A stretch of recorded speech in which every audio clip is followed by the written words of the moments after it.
Welcome back to Raji's cooking show. Today we're making a fresh, healthy and elegant dish, healthy, high-protein, no-cook salmon mango appetizer. This recipe is packed with protein, healthy fats and tropical flavor. It's light, refreshing and perfect for healthy eating. Let's get started. Here are fresh and wholesome ingredients and the calorie chart. Portion control is very important. Start by cutting your very fresh salmon into small bite-sized cubes. Since this is a raw preparation, make sure your salmon is very fresh and high quality. Add fresh lime juice and lime zest to brighten the flavor and gently marinate the fish. Next, cut your mango into small cubes. Save a few slices for beautiful plating later.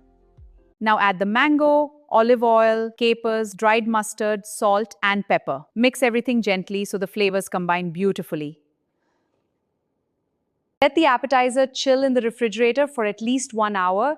The lime juice will slightly cure the salmon. Serve the appetizer on fresh lettuce leaves and top with a slice of mango for the perfect healthy presentation. Hi everyone, look at these vibrant lettuce wraps. Like, subscribe and comment, let's grow together. Find the recipe in the description box.